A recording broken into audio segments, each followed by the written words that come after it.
Hi, this is Mila from Good Evening Europe, and we are here with Blanka, who is representing Poland. How are you doing? I'm good. How are you guys? We are amazing. How had it been so far in Madrid for you?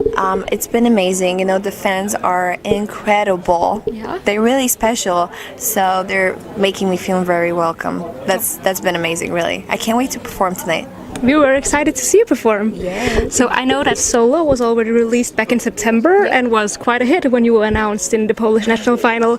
Why did you decide that you wanted to send it into the Polish final? Well, actually, I decided with my team after we saw like huge amount of comments under the music video for Solo from like people just saying you should send it to the Eurovision, you should submit it, you know, for the contest. So we just saw all these comments and we're like, if people are saying this, maybe we should. Yeah. So we decided one day that we're doing it, and now we're here.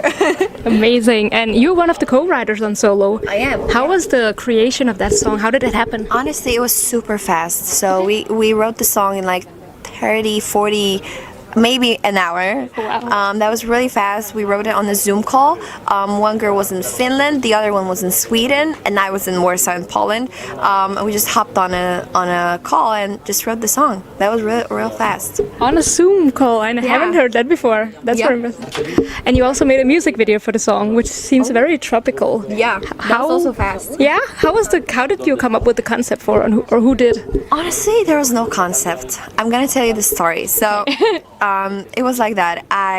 With my team that I was working on with the song, they were like, listen, we need the music video in like a week. I was like, how? They're like, I don't know, we have to figure it out. I was like, you know what? Okay. So I found the director, the cameraman, all in one. His name is Maciej. And I just texted him on Instagram. I was like, hey, do you want to go to south of France just to shoot some stuff, like, you know, with a camera? It's like, you know, I'm in like Asia right now, but I'm coming tomorrow. So after tomorrow we can go. It's like, all right, let's do it. So I just packed some stuff, and we just went. That was like that. There was nothing was prepared. I just, you know, we just hopped in. Yeah, that sounds absolutely crazy. That was crazy. That was absolutely insane. We were just like stopping in different locations. He was like, oh, this light is nice. You know, just stand here, and I'm just gonna, you know, shoot it. And that's how we did it.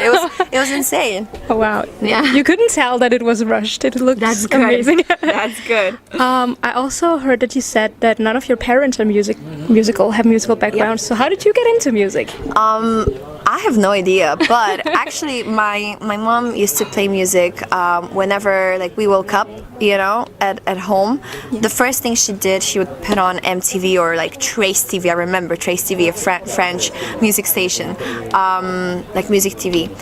And I think that's what, you know, kicked off my music love, I would say. And yeah, we just went from there. I started my career from songwriting. I wrote my first song when I was 13 years old, and then I wrote another one and another one. And now we're here. And now we're here. I also read that you and your mom moved to the States for a while to work on your music. How was that experience, and what did you learn there? I learned a lot. I met a lot of amazing producers, amazing people that I got to work with, and just, you know, figure out what do I want, like what kind of style am I. How do I do it the way, you know, like I just developed my way, I would say. So that helped me a lot, and I'm really grateful that I had this opportunity, you know, that my mom pretty much helped me with the whole thing. Yeah. Do you think that experience that you had in the States could help you in Eurovision? That's a great question. I never thought about it.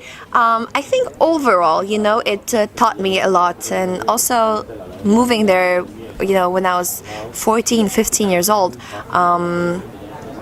it taught me also not only with music, but it taught me a lot of life, you know, because I had to do a lot of things while being 15 years old in a new country and just kind of figure it out. So, yeah. Okay. And we did see a staging for your song in the Polish selection. Are you going to keep that same staging in Liverpool? Or are you going to change it up a bit? Can you tell us? We're changing everything. Everything? Yes. There will, you know, be parts that are gonna be there because people really know it and they like it. Yeah. But we're changing. I think most of it. You know. Okay. Yeah. I love the big Blanka sign. Are you gonna Oh, you keep it? do? Yeah, I do. Oh my- you know what? I was thinking to myself, will people like it or will people hate it? I swear, I was like, maybe let's put solo. And my team was like, no, you know what? They already, did Blanca. I was like, okay, well, it's staying now. So that's a fan fact. I never said that before. You could have two signs this week. Oh, Blanka and solo. Blanca. Yeah, Oh, yeah. God. Can you reveal anything about how the new staging is gonna be at all? No. No, but all I can say actually is also that we changed the song a lot. Okay. So the song itself, the record itself, it's gonna have a new version. Amazing. We're gonna see in May then. Yes. Yes. You said you started writing music when you were 13, right? Yeah, 13. What inspires you when you write a song? I think everything, like when I wrote my first song, and it's called Strong Enough, which is really serious, I think, for a 13-year-old girl. But that's what I felt, Yeah. That's what I felt. Maybe I was at a time in my life when I was 13 that I just felt like I had to be strong and keep on going. So I just write from my life. Same with solo, I co-wrote the song with two other girls, but we just sat down in the beginning of a session and they were like, okay, what do we want to write it about? I was like, you know what? I'm going through this, and that's how I feel. We're like, you know what? We're going solo, and it just happened. Yeah, and now you're here. Yeah. And do you have any artists who musically inspire you? Of course, I have many. Actually, my Spotify playlist, it's like so diverse. It's so crazy. Yeah. When someone asks me, "What do you listen to?" I'm like, "Where do I start?" Because I listen from, I literally listen from Eminem to Billy Idol to In Excess to Beyonce to The Weeknd to Rosalia, like everything, like almost all the genres, almost, of course. But it's really diverse, so it's hard for me to explain what's my inspiration, Yeah, it does sound like a diverse playlist. But if you had to do a duet with anyone, dead or alive, who would you choose? The Weeknd. Yeah? Yeah. Why would you choose him?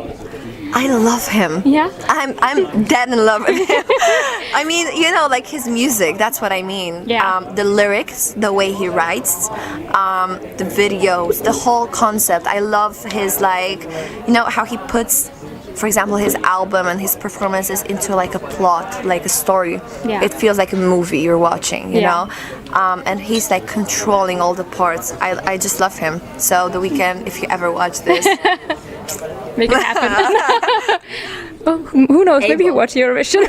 maybe he'll see Beba. Can you imagine that? And speaking of Eurovision, how is your relationship to Eurovision in general? Have you watched it in the past? I have to be honest. Yeah? I have I've known what is going on with Eurovision, who's representing Poland or what's my kind of favorite act, but I've never watched it all the way through. Yeah? Yes, and I started digging in more into Eurovision and the past and the history when I got selected for the first round for when I was one of the 10th contestants. Yeah. The submissions. Yeah. So that's when I was like, oh, let me check it out, and I just had to learn more, and I really wanted to learn more. Yeah. Yeah. Hopefully you're gonna watch it the whole year today. This year. Oh, this year for Yeah. sure. 100%. Imagine not doing that. So for sure, but I feel like I'm gonna watch it till the end of my life. I'm just gonna rewatch every year. And then this. You can actually buy all the DVDs online, so you can do that. I'm doing that. I'm spending all the money for that. And you have gone kind of viral with your baby.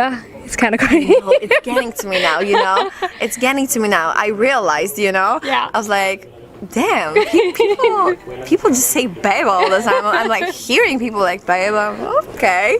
So, but you know what? Yeah. I feel like it's cool. It is. I'm vibing with you guys. So Yeah. I'm definitely vibing with you guys. I love this trend. It's funny. It's funny. I posted a funny TikTok, I think yesterday, because I saw people posting different kind of stuff, like they're opening their phone, it's like baby, you know, it's like all these different situations. So I'm getting on this trend. Yeah. I'm hopping on this trend.